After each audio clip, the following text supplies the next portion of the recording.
make a cast over that brush pile and bring wolf packs of spotted bass up. Georgia is blessed with so many of these electric-only lakes. No, I didn't say that, Danny. Don't be so, speculating now. Okay, guys, we are back with another episode here. I am with someone a lot of you guys will know, and I'd like to go ahead and say this at the beginning. When we first started this, I asked a lot of people, who do you want to hear? Who can we get that will make you tune in to a podcast?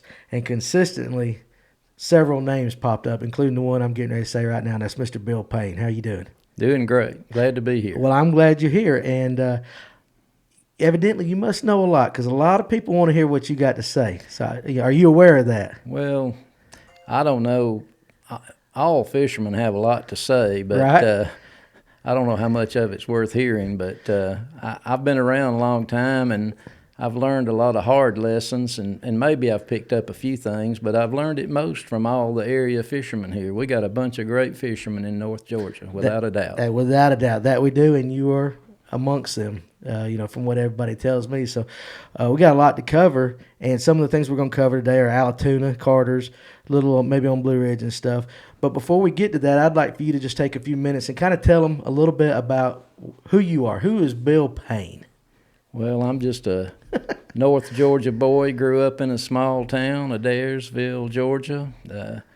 Didn't even have a red light when I was growing up, and right. And I guess growing up in North Georgia in the 50s and 60s, I guess one of my favorite things was when I had to go to the barbershop. I would hear all the guys, the older men around town, talking about their fishing trips and hunting trips. And my dad, and he was not a fisherman or a hunter, but I think I got the bug from just hearing the guys around town at the barbershop talking about their trips, and I thought, that's pretty interesting. And we didn't have a rec department in our town, and during the summer, a lot of times, some days the neighborhood kids, which really was about the whole town, it's right, so small, right. We would play baseball, or we'd crawl through a window at the gym in the winter and play basketball. And sometimes in the spring and summer when we were out of school, we would all gang up and go to the local creek or a pond and fish all day. Right, and that doesn't happen as much anymore. These kids these days, they That's don't right. get that. And I think an interesting thing you said was, going to the barbershop. That's another lost thing, too, where people just gather around and listen to the old men gossip and everything. Yeah. It's been replaced by Facebook and stuff That's like right. that. Well, I'm on Facebook, but it's not the same. It's not the same. I get it. So what kind of fishing did you do, though, as a youth? We're talking about just chasing bass, brim. Did you have a particular favorite thing to do? Well, in the beginning, we would go to there was a cotton gin in town, and that's where we went to get our red wigglers. And okay, you would go there, and we'd all go as a gang and get our worms, and then we would go to the creek, and we would fish with live worms, and we would catch carp, bass, anything that would bite. Right, just something to waste of time right there. And then I guess as I got a little older, and then I guess the early years of high school, began to fish ponds and little lakes more, and bass fishing was the thing, you right. know. And I guess that was about the time that I saw my first Bass Pro Shop catalog a little later on, and Bassmaster magazine in the late 60s, I guess. And, right. But watched Bill dance on TV, and I was, traipsing around ponds and creeks and thinking I was Bill Dance when I caught a little nice fish or something, but I didn't have a boat. But you didn't wear a Tennessee hat, though, did you? No, I did not. But it was all fun, and I guess some people get the bug for a lot of things, but fishing and a little bit of hunting. I was never a deer hunter or anything, but I had bird dogs, and we liked to quail hunt, and some people that go fishing with me, the older guys that know about quail hunting from the older, back in the 60s and 70s and even into the early 80s, I guess, I talk about schools of bass and how they their habits are similar to quail. They follow edges, and That's true. You have a school and you catch one and it busts them up like a covey of quail, and they have to gather back up. And there's a lot of similarities there between hunting and fishing. And people that are outdoorsmen, they know, deer follow these tree lines and are edge oriented, and quail are the same way, and fish are a lot the same way. So it's very interesting. Quail hunting, especially in North Georgia. There's still some opportunities in South Georgia, but not a lot here in North Georgia. That's almost a lost thing these days. It's been years since I've seen a covey of quail run across a country road or anything like that. I think it's been about 4 or 5 years ago we saw some in Wilkes County on a lease that I got out there, but it's just, I remember my grandfather, and then I guess it was just that generation, they got to hunt quail. Now, down South Georgia, of course, you still can do that, but it's very interesting that you make the relationship between two different species of animals, fish and quail, because there are a lot of similarities if you think about it, and I've never had anybody put it that way. Yeah, they're edge oriented. I mean, if you look for those similarities, and from chasing quail around North Georgia and around soybean fields and around hedgerows, and sometimes just like bass are schooled up and they're out in the middle on shad, they can be out in the middle of a field sometimes, but edges is where they feel safe, Right. They have sanctuary close by, and bass are a lot like that too in a lot of ways. See, there's our first tip of the day right there. Work the edges and stuff like that. So at what time or at what age, I would guess it would be better to say, did you kind of get the feeling, or let's start over. When did you get your first bass boat? When did you actually get on a real big lake? Well, I wanted some kind of a boat forever, but it wasn't meant to be, I guess, because I actually graduated from high school, went to college, got a degree in business, and I started to work. And a little after that, a couple of years, I got married, and it's a wonder I still have my wife, because the first thing I wanted to do, and she was crazy enough to let me, is buy a boat. And we bought a boat before we bought a house. So that's crazy these days. That shows you how I started and how smart or not I was at that time. But I had to have that boat. I would say you're kind of crazy.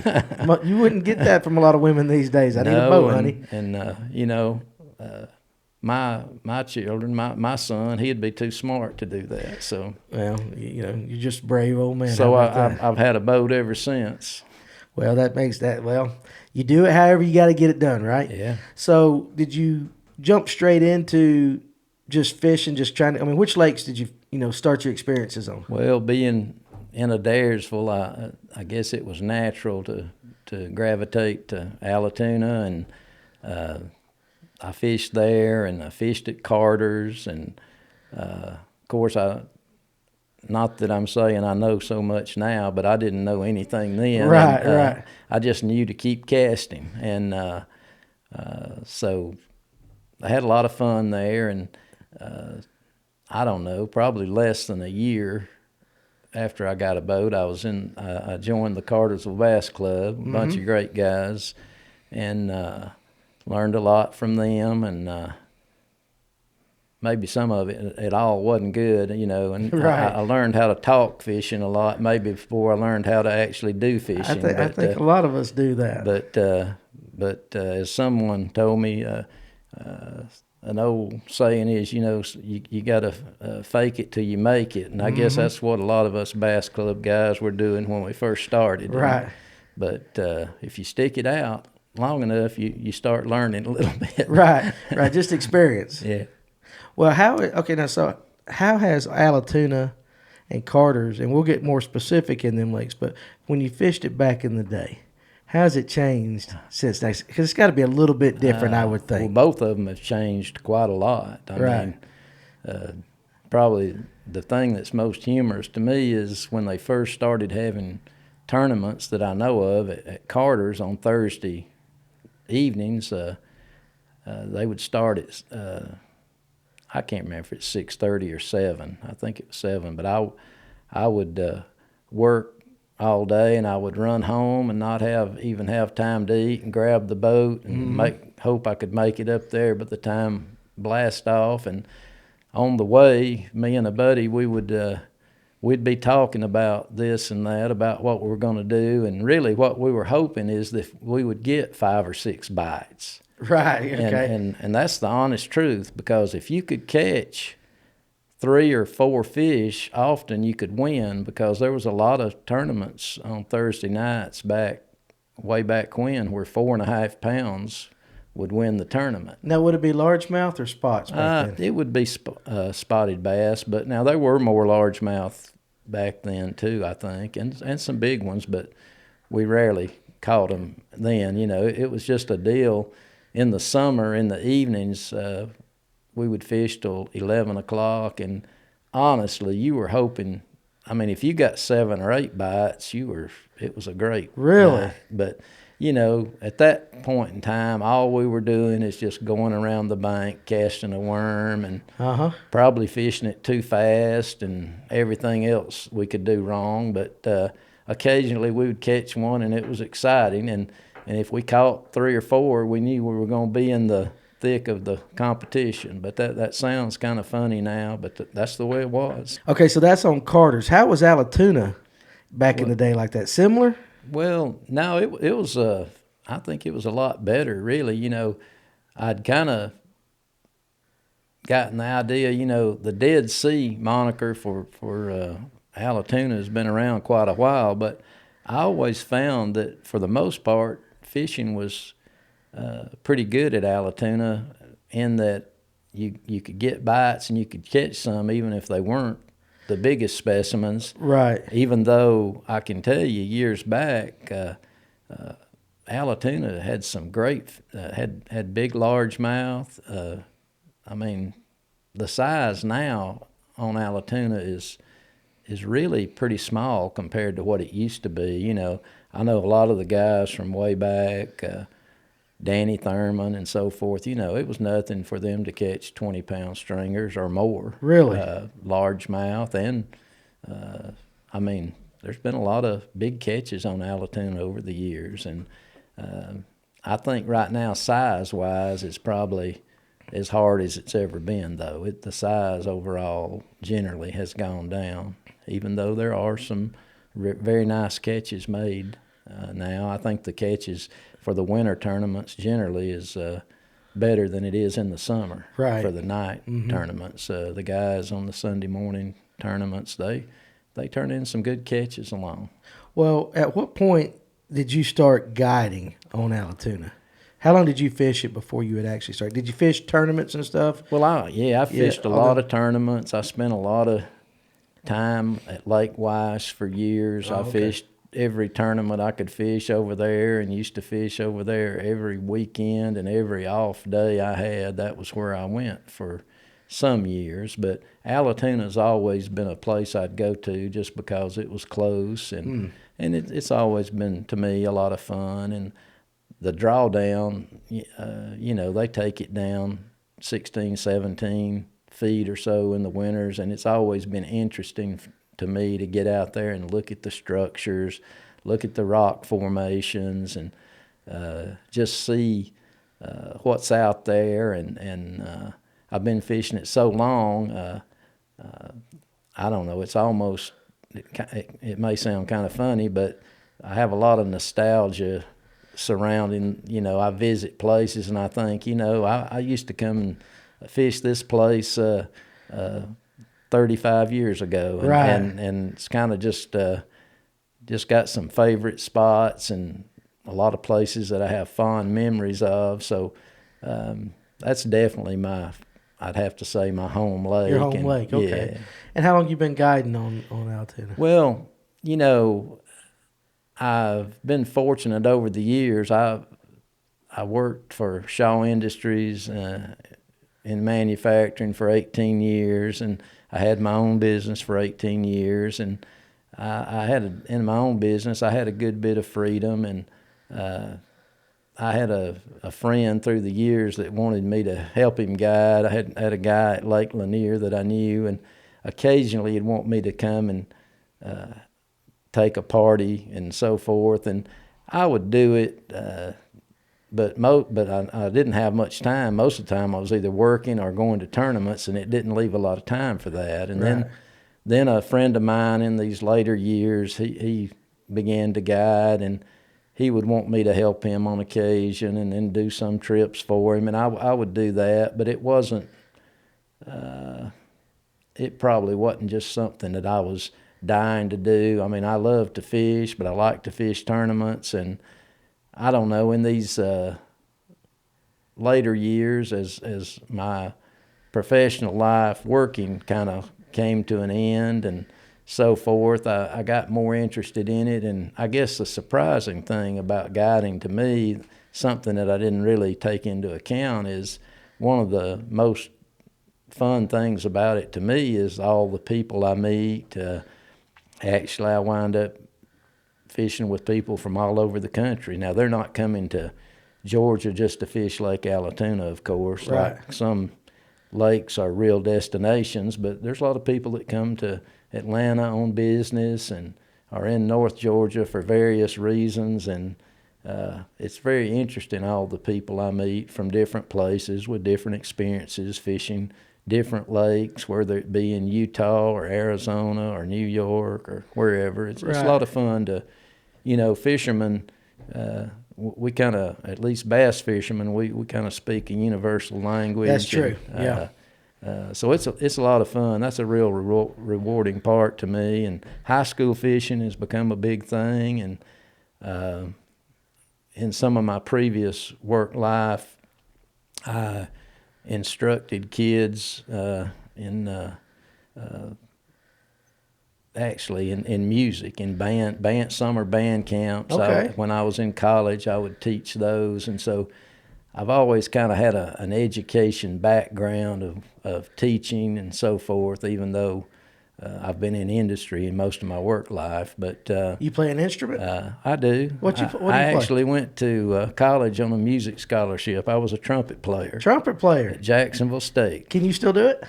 I could, but I probably not nearly as well. But I could still play. If I'd have known that, I'd have had one right here for you.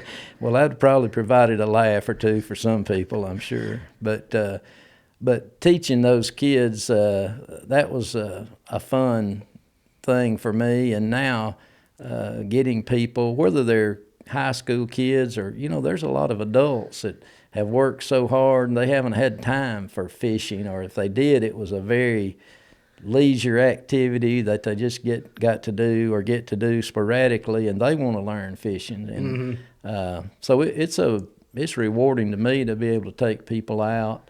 And I'm not saying I'm the greatest fisherman and I know more than all the other guys, because I don't. But, if you are at whatever position you are on the ladder on your fishing evolution, there's people that are below you that you can help.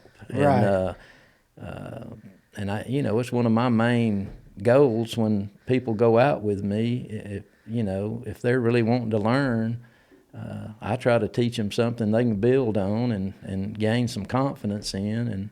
And if I'm not doing that, I'm not doing a good job. So it's kind of something that you just you didn't set out to be a guide. It's just kind of evolved. Yeah, I thought about, I had some health issues and kind of cut my work life a little short, and I began to think about doing some consulting in the industry and this and that. And I got to thinking, the funny part was all the people that worked in the part of the industry that I did, they all think they're smarter than everybody else anyway. Right. So I didn't know about consulting with those people, and I like fishing enough. I didn't know how, and I've had some tournament success over the years, quite a bit.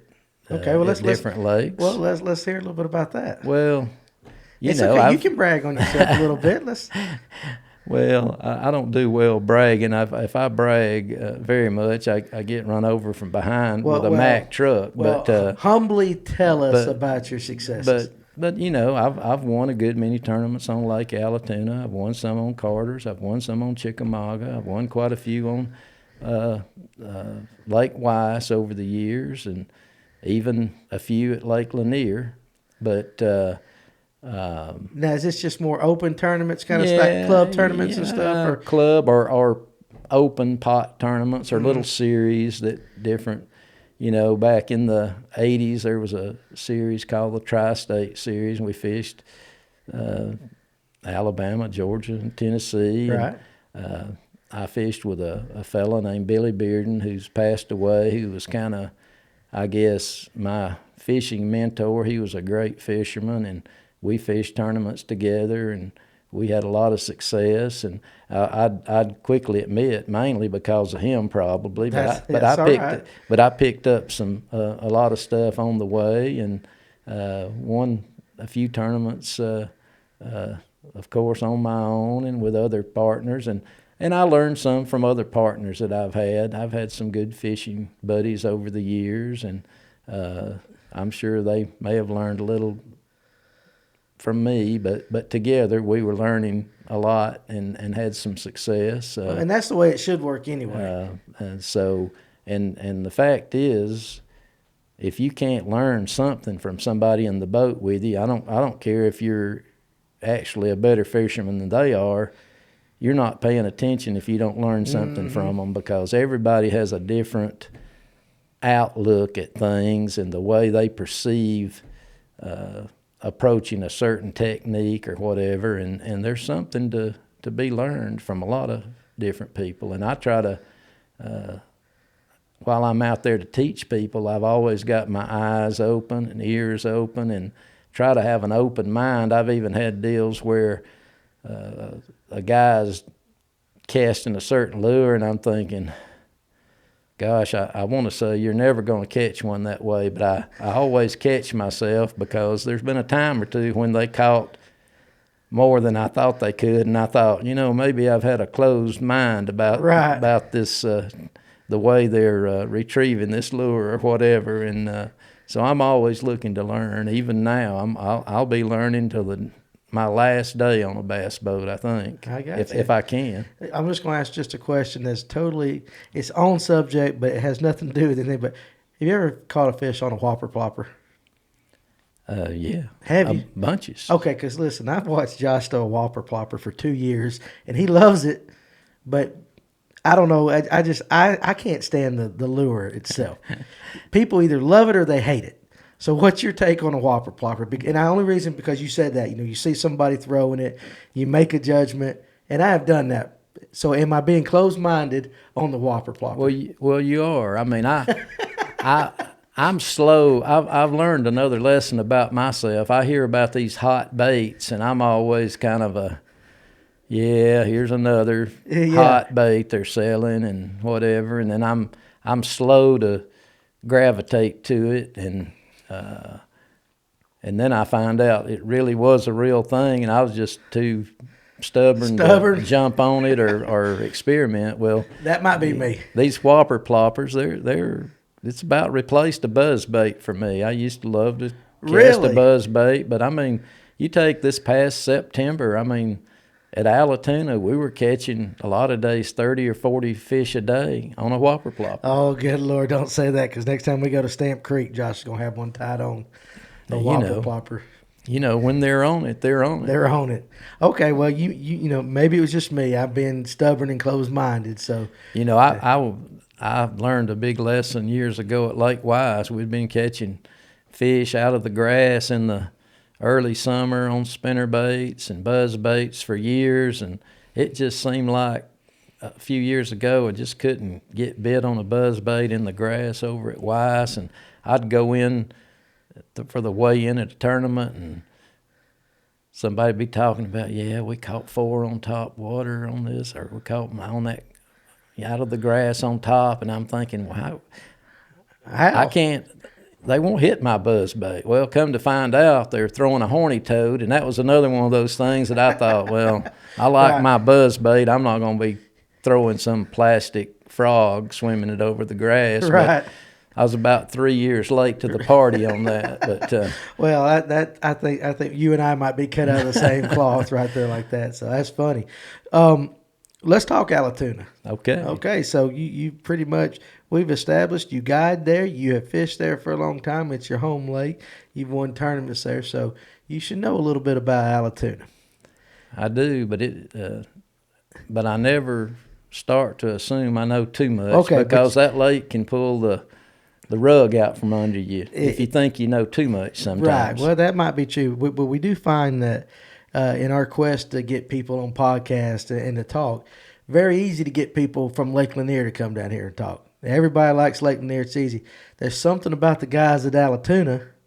We can't get a lot of information out of them for some reason. And they're there's a few, like the young man Garrett from Kennesaw State that came on, and he gave some good information on Allatoona. But it seems like that community is kind of like something's going on. There's a secret over there they don't want to let out. Well, the tournament competition at Lake Allatoona, even though it may be just Lake Allatoona and the weights may not be high, the guys up at Chickamauga aren't. When 11 pounds wins a tournament, they think how pitiful that is. Right. But it's all relative, and I'm going to tell you, the competition at Lake Allatoona is second to none anywhere. That is a competitive a place, and like the guys that fish the Monday Nighters, not just the Monday Nighters, but it's been going on a long time. You know, Bob Smith puts on tournaments through year round, but right now he has a Sunday afternoon tournament. But the night tournaments, a couple a month through, June, July, and August, and maybe into September.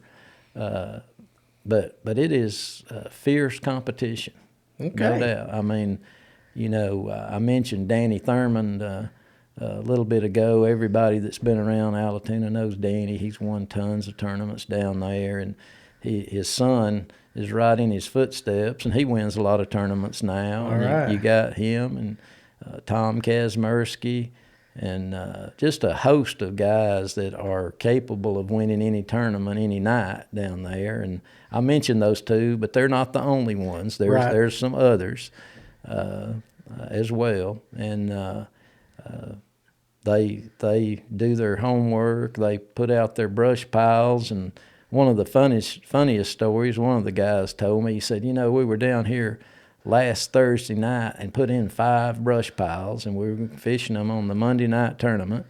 And we went to one of them, and there was already a boat on it.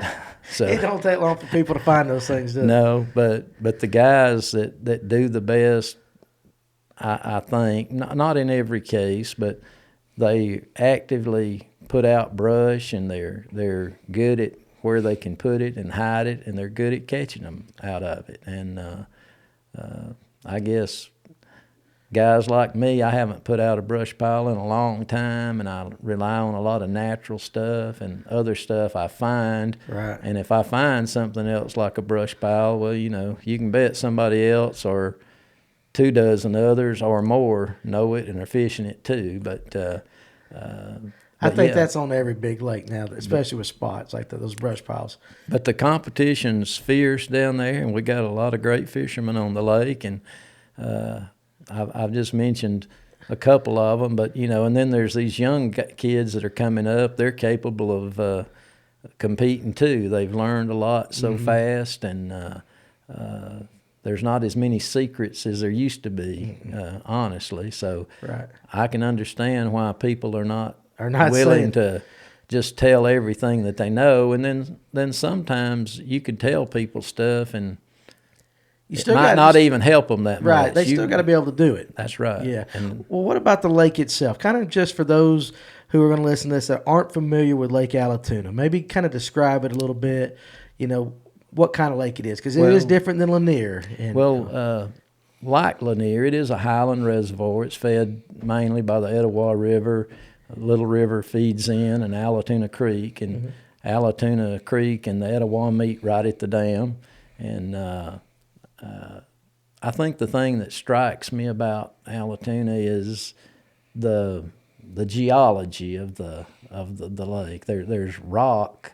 You can even look up on in the hardwoods on the hillsides, and you can see these boulders sticking out. They're of everywhere. the ground. They're everywhere. Well, there's boulders down under the water too, and they run out, and they have these great outcroppings of rock right before they drop into the channel or the ditch that's nearby, and they're just. And this is natural. So it's when they natural flooded it, stuff. that's what was there. And one of the things I think they did, not that I'm an expert about how they built the lake in the late 40s, but they kind of cleaned Allatoona out. You know, they took everything down, and that's why there's a lot of bare banks, and there's some stumps out there, and there's those rocks, but there's, to my knowledge, there's never been any standing timber. Yeah, so or it's anything. not like Lanier where they came and they just chopped it off and left the. No, Okay. they really did a job of cleaning that basin out when they were making the lake. And it's older than Lanier. Is that what you're saying? If it was in the 40s? It is, yes. Okay, I did not know that. I think that lake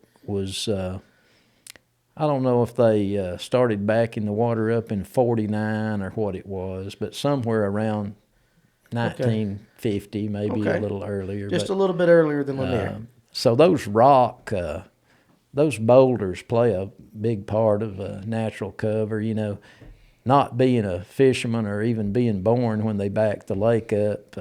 Some of the fellas I've known over the years that have fished down there in the 50s, they were telling me that originally in the lake there were just a few places where they pushed up some trees, and they called them tree shelters. And they actually had signs up that said, like, fishing, no fishing within 100 feet. It was like a fish sanctuary. Like a sanctuary, like somebody would do on a hunting club. You can't hunt that 100 acres right there. And I had a fella that knew where some of those were, and I know where those places, some of them are, and they do have some fish around them, but I'm sure a lot of guys know where those places, they may not have known they were fish sanctuaries at one time. But they know that there's structure right there. Probably one of the most interesting things that I had a customer, a client, tell me about, that there was a gold mine, a mining operation, a gold mine up in Allatoona Creek, and that they grew up around that area up there, and he was telling me that about that, and I've always wondered exactly where it was, but his dad worked around that, and he was telling me some story about one of the government valuation of gold changed at some time during the 40s, and it actually shut that little mine down. Wasn't worth nothing. Now, I don't know anything other than what this fella told me, and I think he's a reputable guy, but that was very interesting to me. And I guess one of the other things about the lake, you know, before that thing was dammed up, you had the river and the creek, and some of the folks I take, if we're up around the Allatoona area, you know, I tell them about the Battle of Allatoona Pass. You know, there were 1,600 soldiers killed there on the banks of where the lake is right now. Really? And I can imagine back in the 1860s that those soldiers kind of following the creek down in the valley there around and working up. There was a railroad supply station there, and that's what the battle was over, control of that. That's how it was a Confederate outpost, and the Union captured it, and they were supplying Sherman as he marched through Georgia through that supply station. And the railroad runs the same path even today, right there on the lake there at Allatoona Landing. Really? And it's you know, so there's a lot of history around there. That's some amazing history right there. That I, again, never heard of that. I had no idea. Now, a lot of people haven't, but that's the Etowah Historical Society there in Bartow County, if you get on their website, they have a lot of information about that. Okay, well, there you go. Everybody make sure they check that out. I think I'll do that myself. But you know, Kennesaw's below that. But we had a lot of history, Civil War history through that area, through Georgia, and even right there at Lake Allatoona. There's nothing about fishing, but that just makes it. That's awesome. Yeah, you know, we're fishing brush piles and rock formations right where those soldiers were battling it out, you know. And you know what? Again, I've never thought about that, but it'd be hard not to next time I go on the lake and I see, you know, the rocks and the stuff like that, to think about that. if you're taking somebody on Allatoona right now, and it's currently February, and let's say we're targeting spotted bass. Maybe not your best kept secrets or whatever, but a couple of techniques that you would use to show somebody, if you're going out, this is what I would do. Well, Allatoona, as I grew up and was around Allatoona, to start with, I told you about when I was a kid, when we were out in the summer, we would fish. Well, I grew up thinking as a small kid that fishing was a spring and summertime activity. You're not alone. You're not alone. I had to get a little older before I realized and saw that people fished in cold weather and different things. Of course, I learned that when I was a teenager, and then when I started fishing and I got a boat. Allatoona has always been known as a good wintertime lake, and really different from a lot of places, at least through the years. It's a good crankbait lake in the winter. Okay. As the water cools and everything, fish aren't supposed to chase as much and this, that, and the other. But one of the greatest things about winter to me, and the most fun things, is they lower the level of the lake. Mm-hmm. We get the rains in the winter. It stains up the water, even to almost chocolate milk color, and you can take little crankbaits that'll run 4 to 8 feet deep, and you can cast around on the bank and bump around brush and rocks, and you can catch a lot of fish. It's a great fun bite. Nowadays they call it finesse cranking. Right. Small baits and you wind it down, bump the bottom, slow it, stop it, let it deflect. It deflects off, or you pause it, and that's when you get that bite. And that's a real fun bite. All this rain. Today we've had several inches of rain, and we got more rain forecast next week. And there's places. I looked at the lake today that. They're almost chocolate milk colored, and I just think about that crankbait bite. Even though the water's definitely going to rise, it may jump up 3, 4, 5 feet in the next few days. It's going to cover some of those little rock formations and brush piles that are going to be 4 to 6 foot, 8 foot deep, and you bounce a crankbait around that. It's just a real fun bite. You got any suggestions on a particular crankbait company? Well, something like a Rapala DT6, Bandit 200, and those are things you can buy. Bill Lewis has come out with an MR6, I think it is. Little small crankbaits, not necessarily square bills, although that might work, but these smaller crankbaits that we'll dive into that range. And it's kind of funny, you talk crankbaits, I'm still using a lot of Rebel Humpies and Right. We-Rs that they made years ago, and that's because they work. Little Rebel Humpy is one of my favorite, and I hate to tell stuff like this, but just last night I guess I bought $200 worth of them on eBay. Just because you had to have them. Well, I've got a collection that's a little bit obscene. I may have a couple of hundred, but that's one of my little weaknesses, getting those little crankbaits. And not to get too far into it, but there's a little bit of inconsistency in the manufacturing process, and all of them don't work the same as you can't just get one and say it's the one. Yeah. Some of them have a lot wider wobble. Some of them have a little slide. They don't want to dig in, and some of them just have a little different action. But if you can get one that has the tight wobble, now if it runs to one side, you can adjust some of that. Right. But that's kind of a little obsession of mine, those little crankbaits. The fellow I used to fish with, I couldn't prove this, but I wouldn't be surprised to think that he was probably one of the best in the world at that. And so I learned from what I think's the best, and Right. have a lot of memories associated with that. But there's a lot of new crankbaits. The Spro makes the new little rock crawler. They make one that dives 9 to 14, but the new one is got a shorter bill, and it hits that range. It looks great. But Any particular color? well, in the muddy water, basically, or really stained water, there's two colors that you want to hang your hat on mostly, and that's chartreuse and then a crawfish, even to the reds. Reds, yellows, and chartreuse are proven colors in stained water, and I think that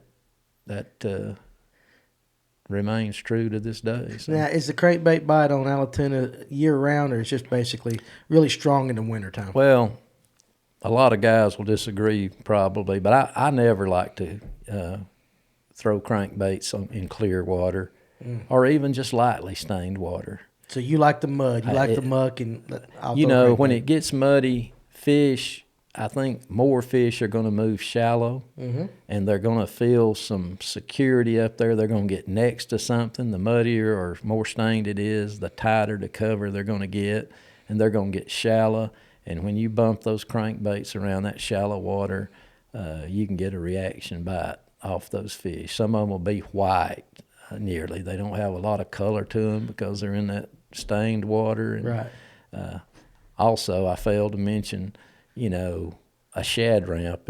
A shad wrap is known as one of the all-time great cold water crankbaits, but and it definitely works. It's not my favorite, but that's just me. A lot of people do great on it, and that's just another one of those baits I didn't rush to years ago, but I found out the hard way it does work. But I've got my favorites and my style of doing that, and probably a lot of the guys out there have theirs too. Well, speaking of your style now, on your crankbaits, what's your opinion on the silent ones and those that have rattles in them? Do you prefer rattles in your crankbaits, or you like them just be solid and just let the vibration speak for itself? Well, they both work. I tell you, not to be a nerd, and a lot of people wouldn't even be interested in this, but there's 3 iterations of the Rebel Humpy crankbait. The first one was the original one, and it's about a 2 1/4 inch body with a plastic lip, and it did not have a rattle. Okay. The next one they came out with was still the small frame, and they called it a rattling humpback, and it looks identical, but it does have a rattle in it. And then the last generation was just a little bit bigger, and they had rattles in them.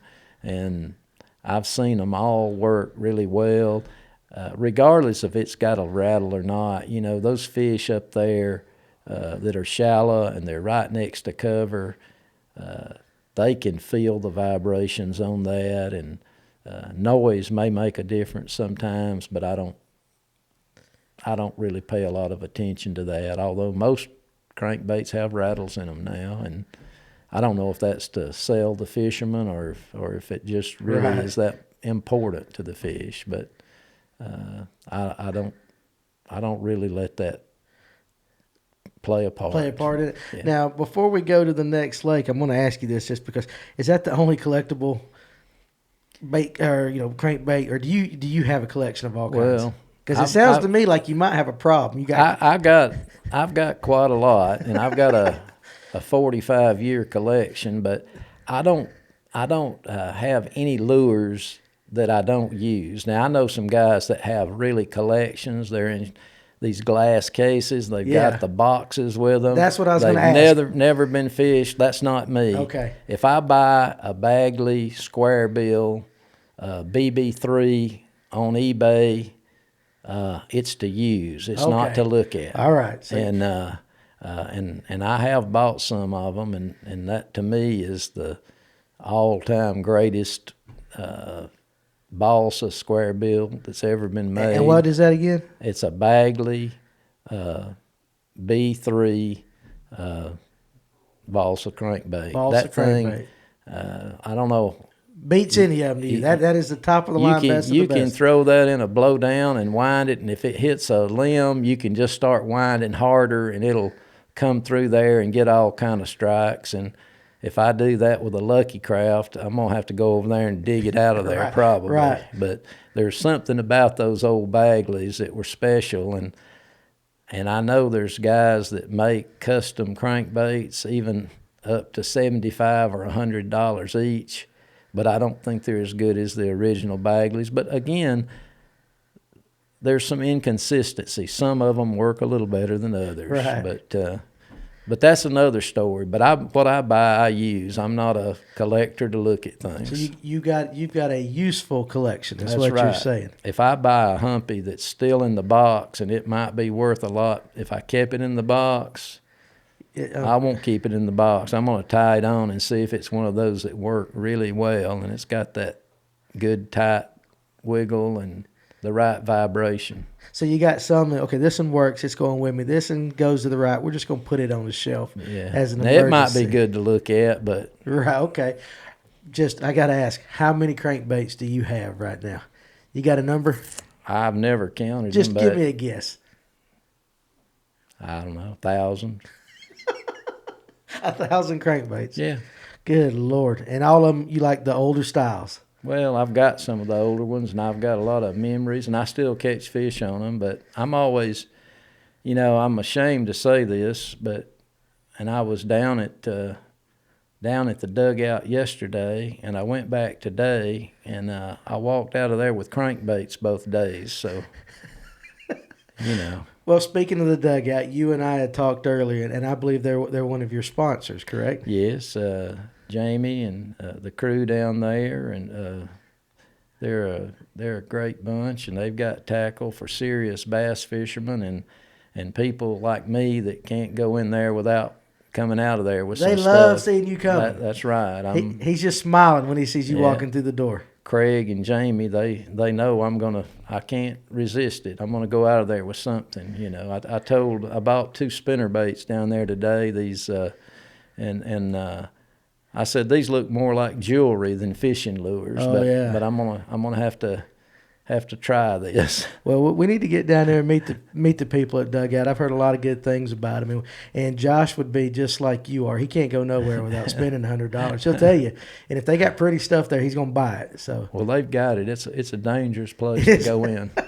That's good. Now, and where is the Dugout located? It's down at Marietta. It's I say Kennesaw, but I think technically it's Marietta. But if you go, I guess it's south of Barrett Parkway. It's Field Road or Field Lane, okay. And it's about 2 or 3 miles south of where Barrett crosses 41. Now, how's his kids doing in college?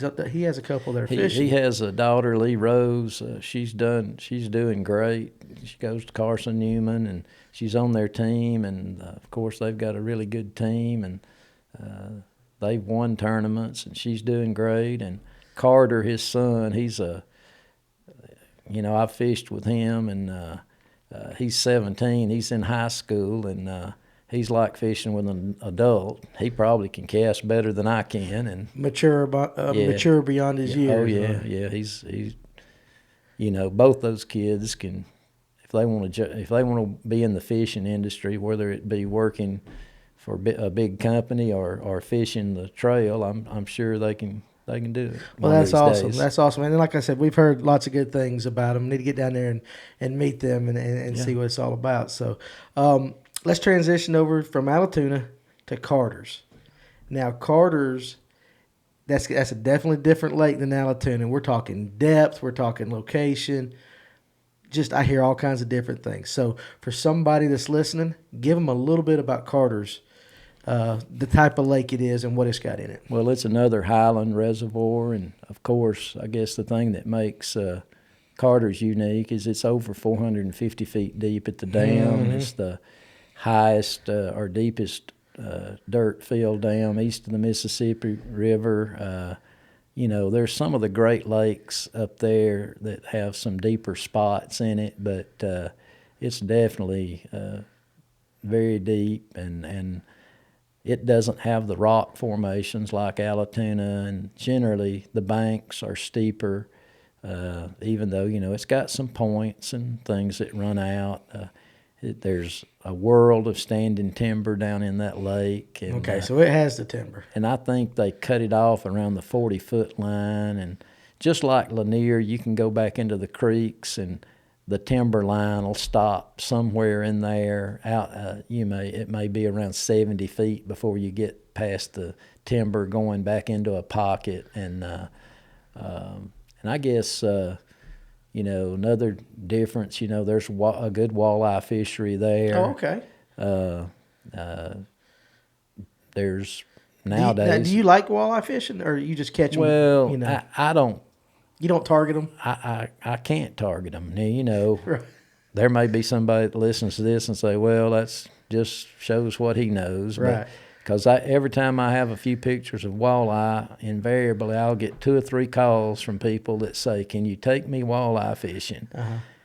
And I have to say, well, I'd like to take you walleye fishing, but no, really, I can't take you walleye fishing. Okay. Because we might just catch bass. Mm-hmm. Or whatever, but it's best to go bass fishing and then take the walleye as a bonus when you run across them. But Gotcha. we don't catch them every time out, and if I had to go just catch walleye right now, I couldn't do it. Well, at least you're honest. But they do frequent the same areas, and as bass in the winter, lots of times they're out in the ditches and they're on bait, and we catch them 40, 50, 60, 70, 80 Wow. feet deep. I have caught them at 100 feet.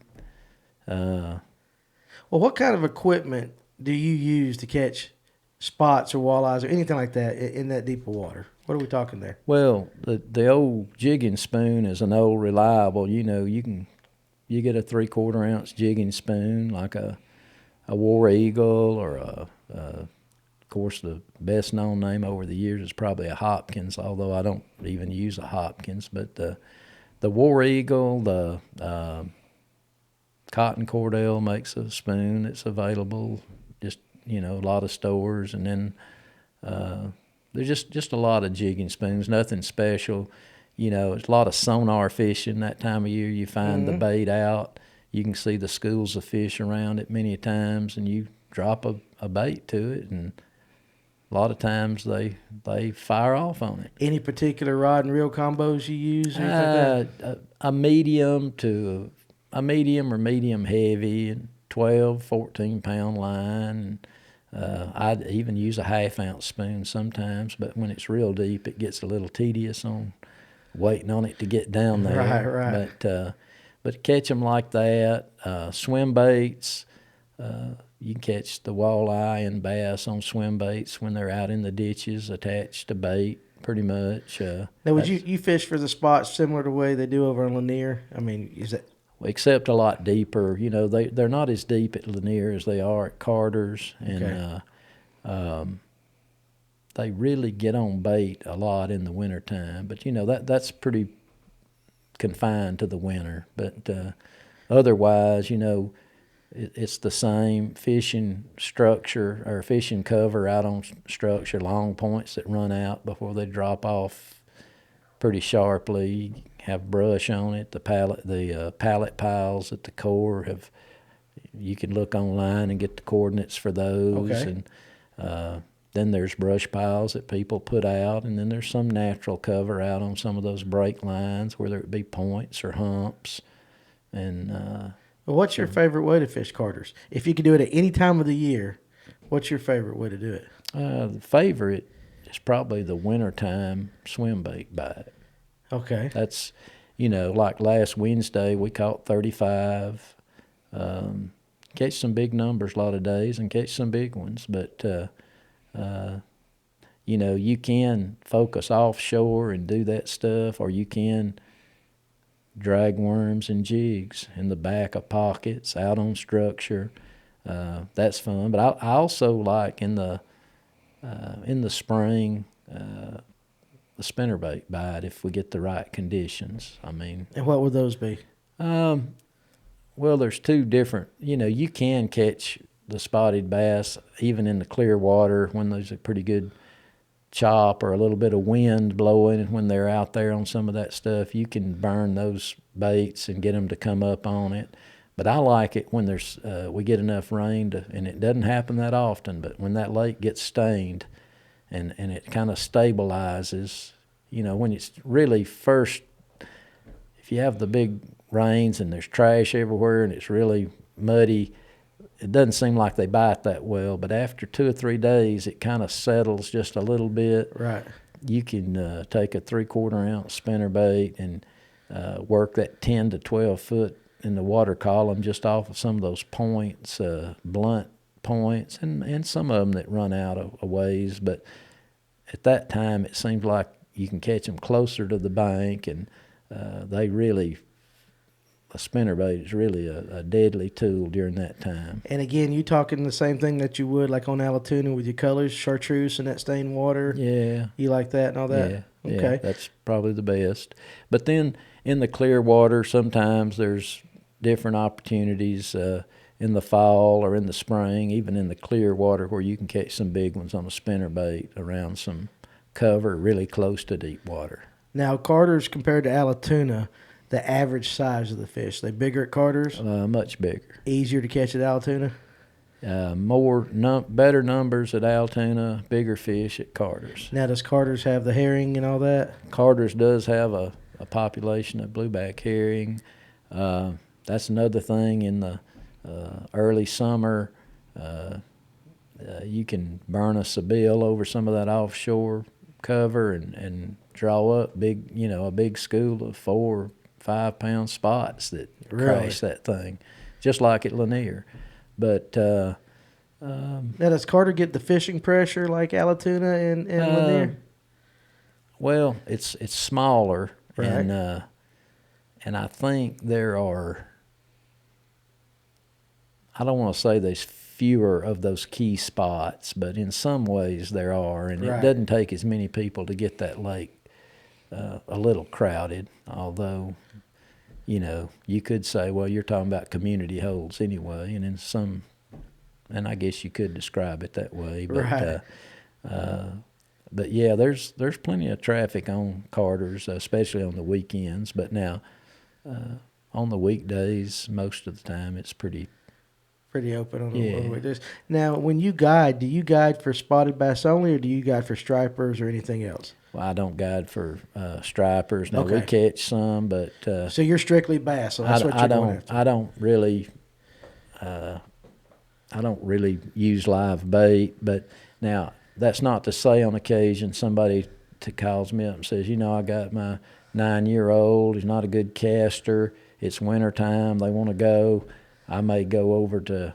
I may get some little trout and Right. take some of those kids fishing and drop trout and down there and let them catch some. But generally, I don't catch bait or use bluebacks or shad or whatever. I'm not set up to do that. Gotcha. There's plenty of guys that are, and they catch stripers and So a little they're bit of there. everything. They're there. But, Yeah. okay. Oh yeah. You got a lot of the guys that guide at Allatoona and some others that they guide for stripers and hybrids at Carter's, but I pretty much just stick to bass. Okay.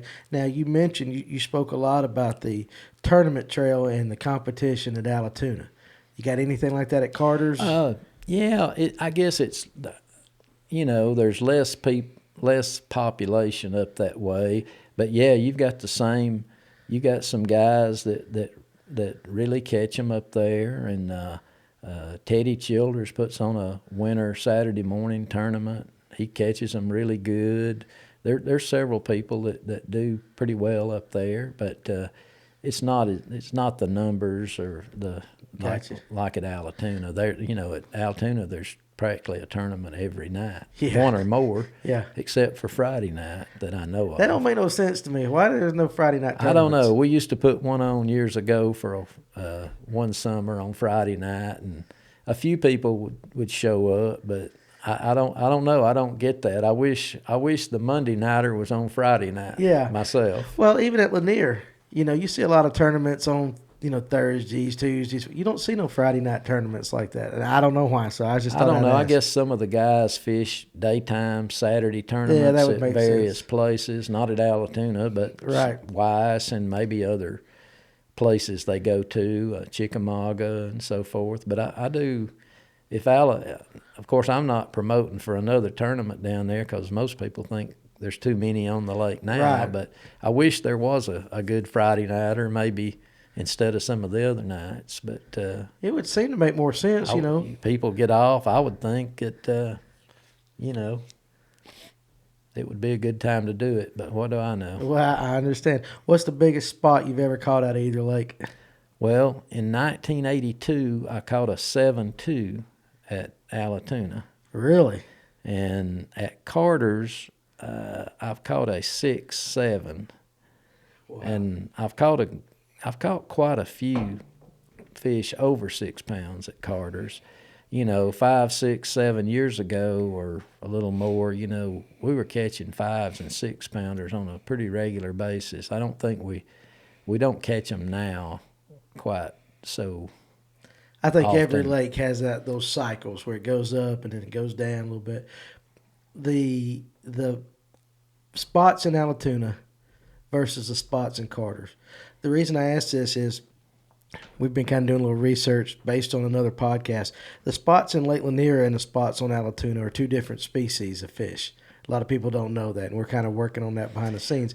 Now, Carter's, is it the same as Allatoona or the same strain of spots as Lanier, or do you know? Well, you wouldn't think that it would be the same as I don't know why there's such a difference in the lakes in truth, but I think the spots in Carter's are the Alabama Coosa River spotted bass. Spots, If you look at it, Carter's Lake is the most northern point of the headwaters of the Coosa River. You've got the Coosawhattie that comes in, forms Carter's Lake. It runs down to Calhoun and meets the Conasauga, and that makes the Oostanala right there at the Elks Club. It runs down to Rome, Georgia, downtown Rome, and meets the Etowah that comes there. out of Lake Allatoona, and that is the beginning of the great Coosa River right there in downtown Rome. And, the Coosa River spotted bass are world famous. But when you say we've got the Coosa River spotted bass in Carter's Lake, just like the Coosawhattie and the Carter's Lake is the northernmost headwaters of the Coosa River, you can say the same thing about the Etowah and Lake Allatoona, because it is the other tributary that forms in downtown Rome the Coosa River. So if Coosa River spotted bass have been native to that drainage area, the Coosa River basin and its tributaries, you would think that fish would be the Alabama Coosa River spotted bass. And they just don't look exactly the same, even though I've caught some big ones. I caught a 580 in one of Bob Smith's tournaments year before last. Right. They're great looking fish, but not being a biologist, I guess I don't know the answer to that. And I've done some internet research, but I can't find anything that will actually tell you that. Jim Hackala was the area biologist, and I guess he still is. We were going to go fishing a couple of years ago, but that never materialized, and I really wanted to get him in the boat, and I wanted to quiz him about all that. Yeah, I hope I get to one day. Well, we're looking at it, but just because Henry Cohen, one of our earlier podcast guests, was comparing Lake Lanier spots to Allatoona spots, and he was telling us that the Allatoona spot is a different creature in the way it fights compared to a Lanier. He said he knows the Laniers get bigger because they got the bait, but his own statement was if you tied a 5-pound Allatoona spot to a 5-pound Lake Lanier spot, that Allatoona spot's going to drag it all over the lake. So we're kind of looking into that and just kind of seeing that. Maybe you don't agree. That was his statement. I don't know. I'm sure he knows what he's talking about. Oh, I don't know. But I hear a lot of things about smallmouth tied to a spotted bass and this, that, and the other. But spotted bass are mean machines, but I like to catch them all. The ones that it don't matter. The ones at Allatoona are maybe a little more precious than the ones at Carter's, just because they're rarer. But I'd love to catch another 6-pounder, much less anything bigger. I got you. At Allatoona now, but I don't know what the differences are. I guess as a guide and fishing, I should know more, but I don't know the definitive answer to that. But I do know that those rivers are they're all connected somehow on that side. It's kind of funny where headwaters start for a lot of lakes and rivers, but Right.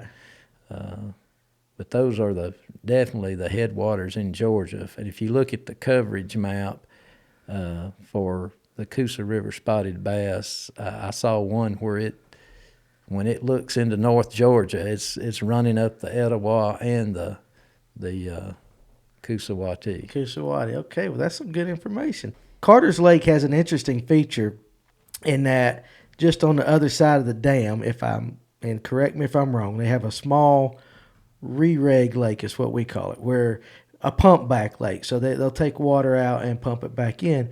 And a lot of our friends in the electric only world, they have tournaments on that.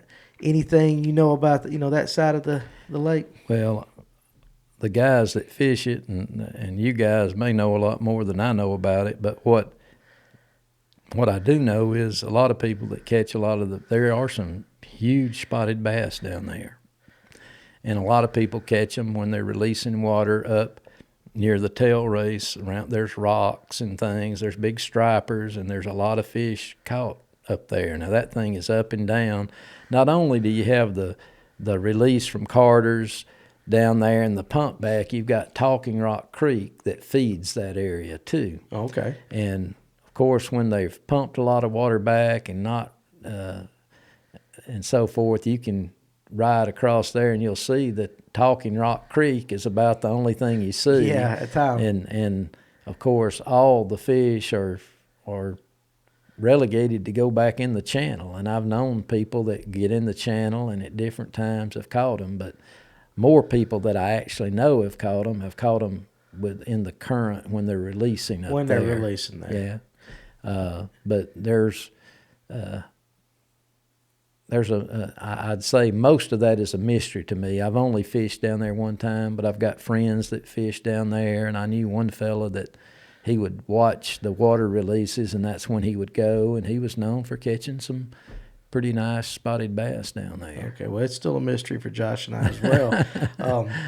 But even that, yeah, I guess that makes a lot of sense. Watch the current, and they'll, in that, I guess the channel, like you said. So current and channel, if you were going to fish it, as little as you know, that you would concentrate on the current I would channel. have to. I think otherwise, I don't know what else they would get on down there, but you can look at the area when it's the water is at its lowest, and there's a lot of mud flats and a lot of things, a lot of barren, what I would consider barren areas. They're just kind of mucky mud flats, and I don't see anything there to hold them other than if they were just some bait-oriented fish that got out there out of those ditches and channels. And that's probably why we don't catch anything. We're on those flats, those mud flats and all like that. But it's an interesting lake. Yeah. I don't know of too many lakes in Georgia that kind of have that little small lake like that. And maybe there's some, I'm just not aware of it.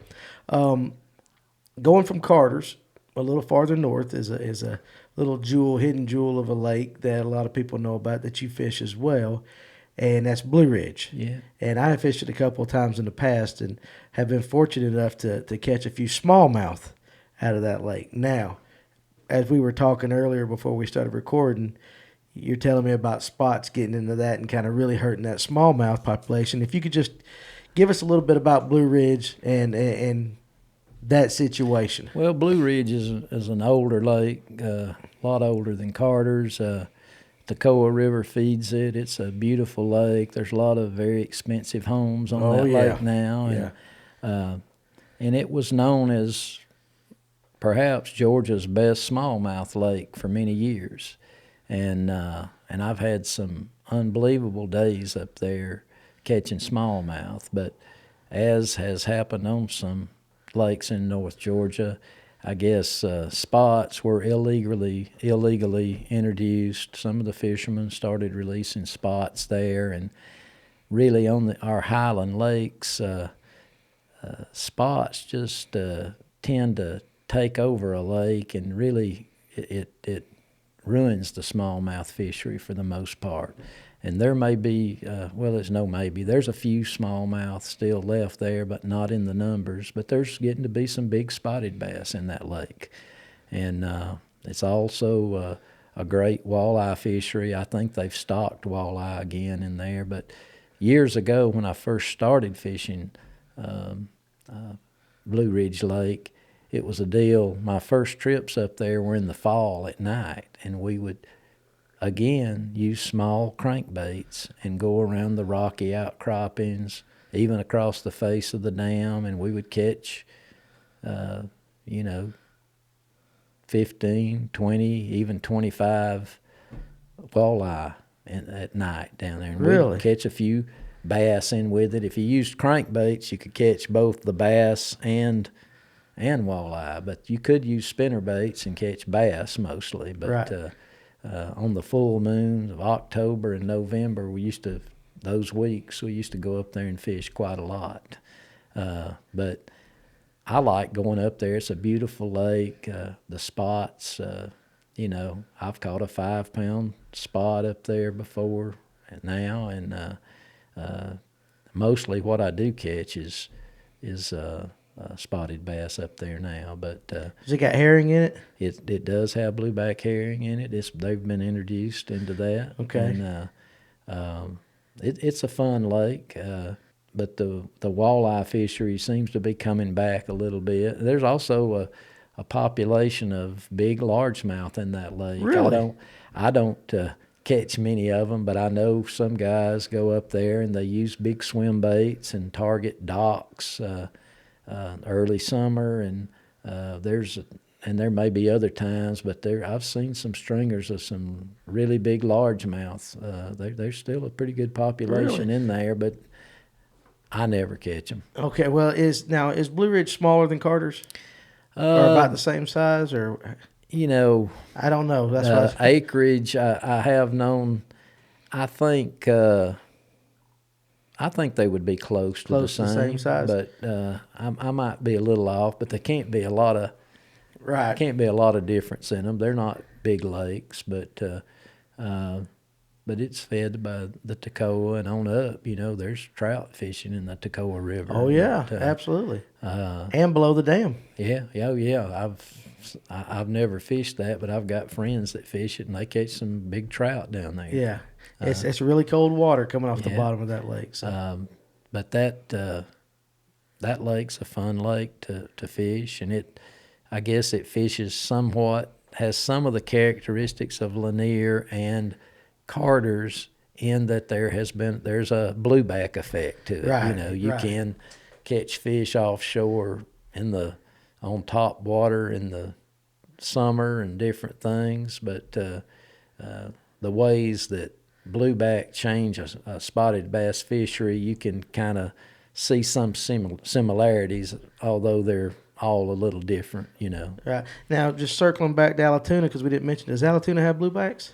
Not to my knowledge. I've heard little rumors that people have found some, but I haven't. And that's interesting. Why do you think? Well, I don't know if fishermen have not put them in there like they have in other places, but I've read many times from the biologists that blueback will not thrive in Allatoona because of the relative low oxygen content in the summer and so forth. I always wondered if they always said that because they didn't want people trying to put them in there. Right. I guess, their look at idea, even at Lanier or whatever, that there might be a boom effect, but there's a opposite effect that's not good for the fish to have a non-native fish introduced into the lake. Right. But, so I really don't know about that, but I do know it seems like since blueback became a big part of the forage base at Lanier, it seems like those fish are like on steroids. Yeah, it has a little effect on it. And we could tell I could tell how the bite changed at Carter's even when we began to get bites way offshore in the summer and fish coming up. That was not normal for Carter's. You could tell something was up. And then it didn't take you long to figure out why. Yeah. Yeah. Of those 3 lakes, if you could only fish one of them for the rest of your days here, which one of those lakes would it be? Or any lake. Oh, gosh. I have people ask me all the time, what's your favorite lake? Yeah. And I guess I'm more stumped at that question than anything. But, if I had to fish a lake year-round, most people think this is crazy, but it'd have to be Allatoona.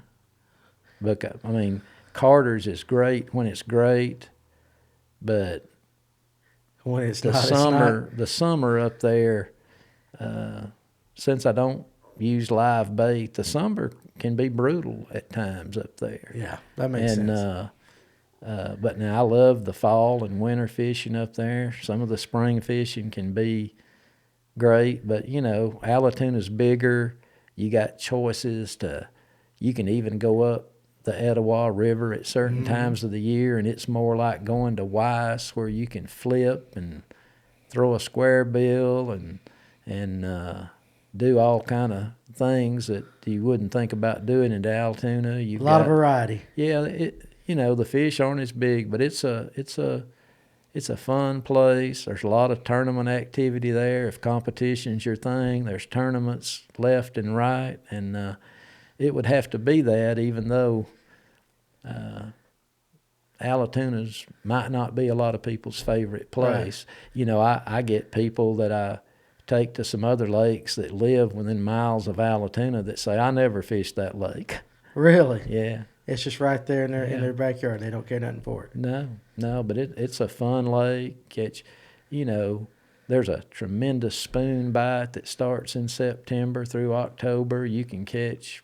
I had a man and his 14-year-old son this past fall. We caught 82 one day on spoons, and that's just that's great fishing. It is great, especially when a kid. A wintertime crankbait lake. I don't ever use it, probably to my own detriment, but there's some guys that do really well fishing an Alabama rig through the winter down there. Mm-hmm. I'm not against them or anything like that. It's just, I guess, I don't know. It's just something. It's hard to throw everything. It is, yeah. Especially if you got confidence in something else that you throw already. But I know guys that do well in the winter tournaments, and they're big on Alabama rigs. Yeah. We've got a few of those buddies. But that's just, I try to catch them a different way. I like the single swim bait. I like a jig. There's a great bite on a jig through the winter there. Shaky heads are good potentially year-round, anytime. Mm-hmm. If you had to just have one lure that you were going to fish every day down there, I don't know what would be better than a shaky head. Right. But and that goes for a lot of lakes. Yeah, it does. So you're in this guiding business, and it takes good business partners with all these good guides. So I noticed you got your Ranger hat on, and I got your G Loomis shirt on. And do you have companies like that help you? Well, I do. I guess a thing about bass fishermen, even if you buy the stuff and you're endorsing it in some way, and right. You believe in it, and people wear their badges, whatever they are, and I'm just like the rest of them. But I am very fortunate. Dalton Marine and the people in Dalton, they're great to me. They help me with a boat, and I'm on the Mercury pro staff team, the Ranger pro staff, and that's great thing for me. They help me out some, and even Van Foster up there, the Bass Boat Technologies, these fancy mounts that the electronics are on. I've got 4 Solix Hummingbird 12-inch units on the boat, and people say, do you have to really have all that? And I say, no, you don't have to, but it's a lot of fun. Sure does help, don't it? And it works. Right. So, but no, I know guys that don't. They have they hardly have sonar on their boat, and they do pretty well. So the answer is you don't have to have it, but they can assist you in catching fish, and if you use them to do that, and that's part of your technique, it's an important part. So Right. Hummingbird is a great ad. The guys at the dugout, they're great partners with me. They send me a lot of business, and probably my newest deal is with Shimano and G. Loomis, and I've always been a believer in their stuff, and they make some really great stuff. And a lot of people,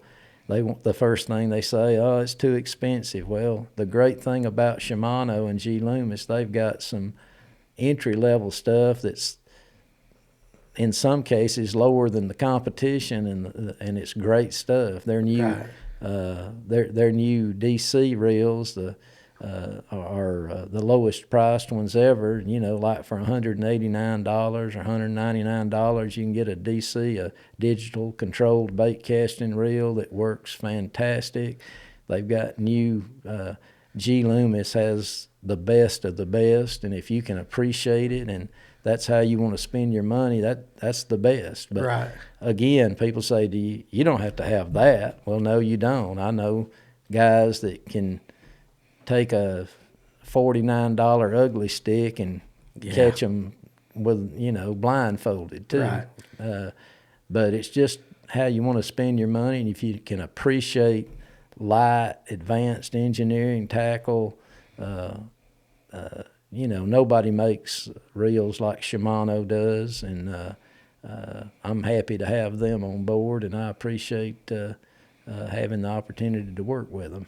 Well, I mentioned that for a reason, and it's because earlier in the podcast you kind of mentioned something about your health. You had some health issues, and we have talked, and we want to tell everybody this story for several reasons, and one of them being the situation we're getting ready to talk about.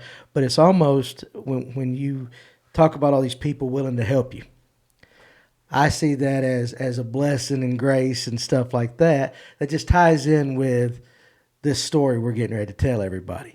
And, it's inspiring to me, and I think it'd be best coming from your mouth if you want to start it and just kind of guide us into this little journey that you've been on the last few years. Okay. I guess, I've rocked along in my life, and I've been healthy, and never had to go to the doctor very much, and never wanted to go to the doctor very much. And none of us do.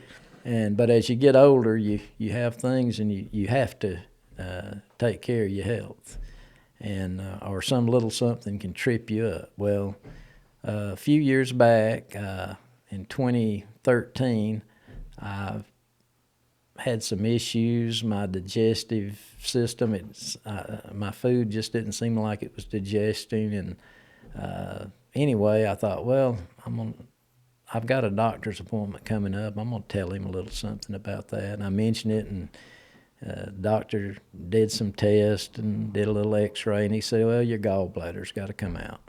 I said, that's routine. Everybody, or a lot of people have that. And I said, well, okay. And so I went in, had that done, and really the next few days I couldn't tell any difference. And I told the doctor when I went back for a checkup, I said, nothing's changed. And he said, well, something takes a while to adjust to having your gallbladder removed sometimes, so let's let it go just a little bit, and if it stays the same, we'll do some more tests. Well, ultimately I went back, and they sent me for a CT scan, and they discovered I had a mass on my pancreas. Well, of course, they said, don't worry about this, that could be a lot of things, and don't get too alarmed. So they sent me to Emory, and basically they told me, well, you've got a mass on your pancreas, you got pancreatic cancer, it's in your liver.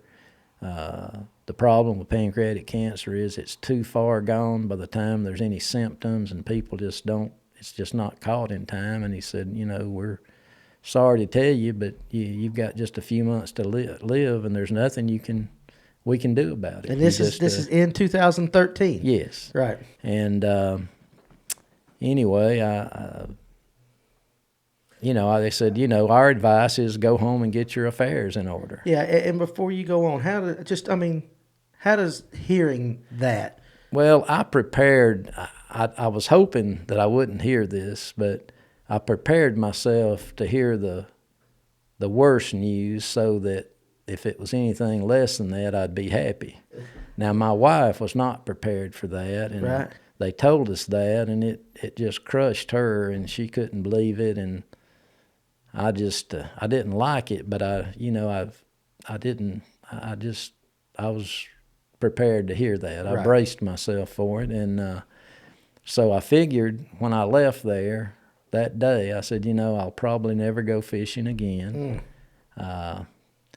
I said, the first thing I had to do is sell both my boats, and so my wife won't have that to deal with.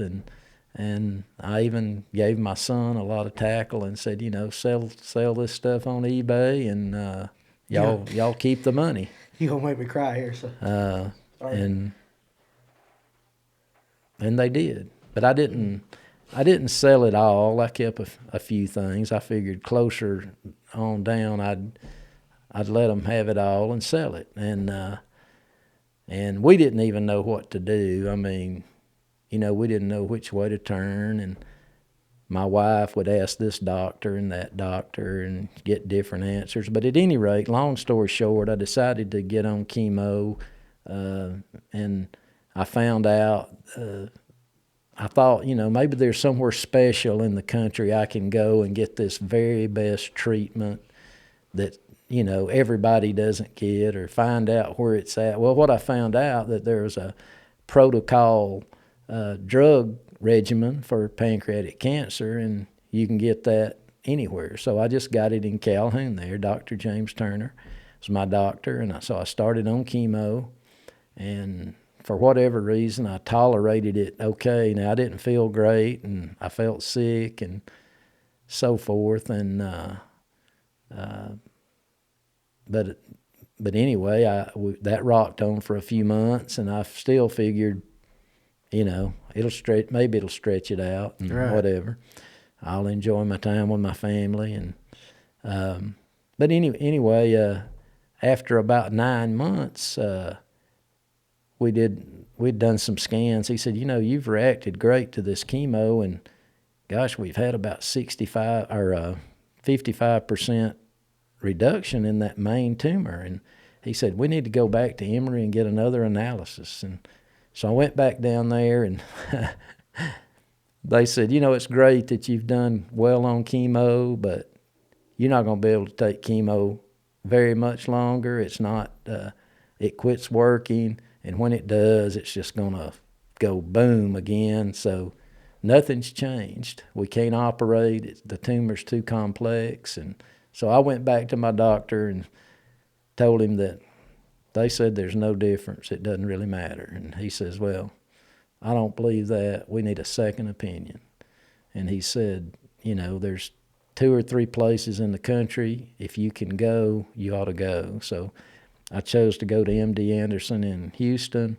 I went out there, met with the doctors. They looked at everything. They said, yeah, you've got pancreatic cancer, stage 4. It's in your liver. But the surgeon said, I do more of these than anybody in the world. And he said, I can take that tumor out.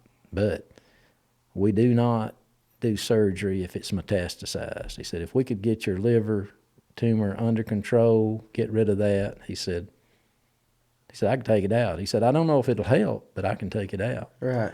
And I said, what do you mean it might not help? Why would you say that? He said, well, I do all these operations, and we're the best in the world out here, but pancreatic cancer always comes back. There's no cure for pancreatic cancer. So, well, he said, what do you want to do? I said, well, I want to do it because I know what's going to happen if I don't. Right. So in February, I had my pancreas, about half of it removed, my spleen removed. I was out there for about a month. The surgery was about a 7-hour surgery. I didn't know if I'd ever come home or whatever, but I did, and I got to where I could eat a little bit, and everything. I didn't know what was going to happen. I didn't know if I was going to get over that operation, but I did, and that was in February. I went back for scans in July, and I was all clear. No cancer anywhere. So they said, come back in 3 months.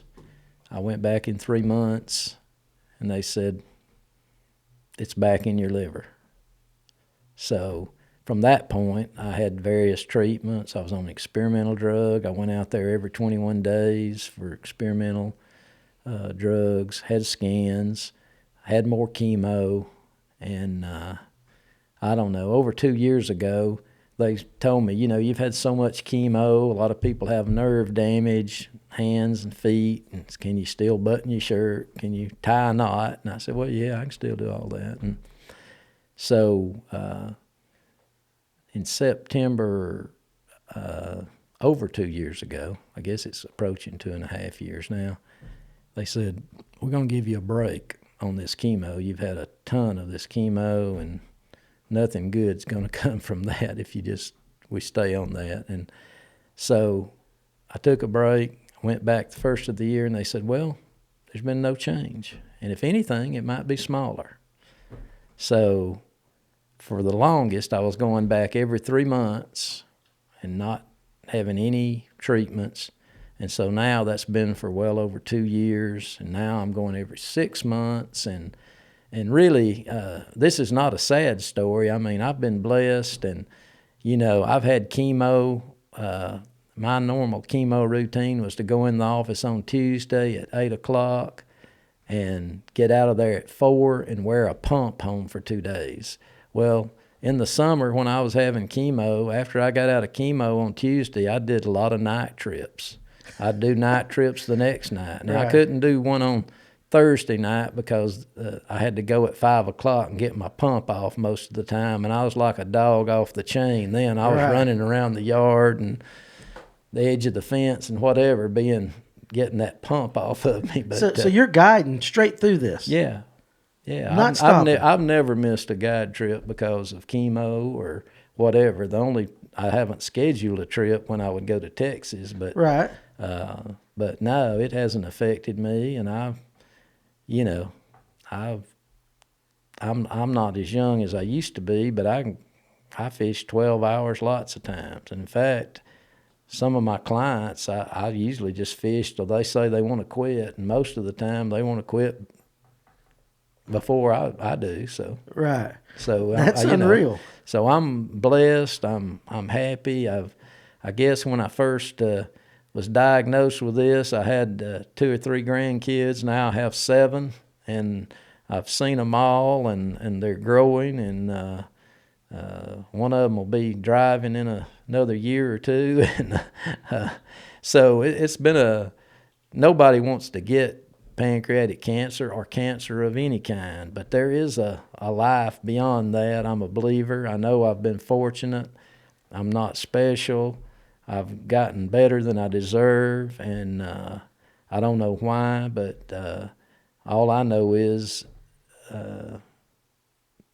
I say don't give up and fight, and I've been fortunate, and I wish that was all there was, and there was a secret I could tell people that are going through that would make them pull through it, and I don't have the answers for that, but I know, I know the doctors are smarter than I am, and when they told me I wasn't going to live that long, I believed them because I figured they knew what they were talking about, but I'm glad they were wrong.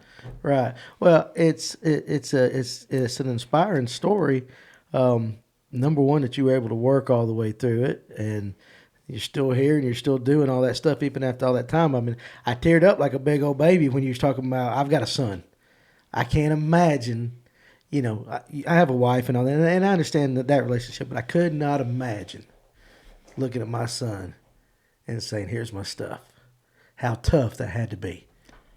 Yeah, it was my prized possessions, but when everything's stripped away, all you got's family and friends, and I had a lot of people that offered up a lot of prayers for me. I'm a believer. I believe there's a reason that the Lord has kept me here. I don't know if it's for my grandkids. I don't know. Whatever it is, I hope I'm fulfilling that promise and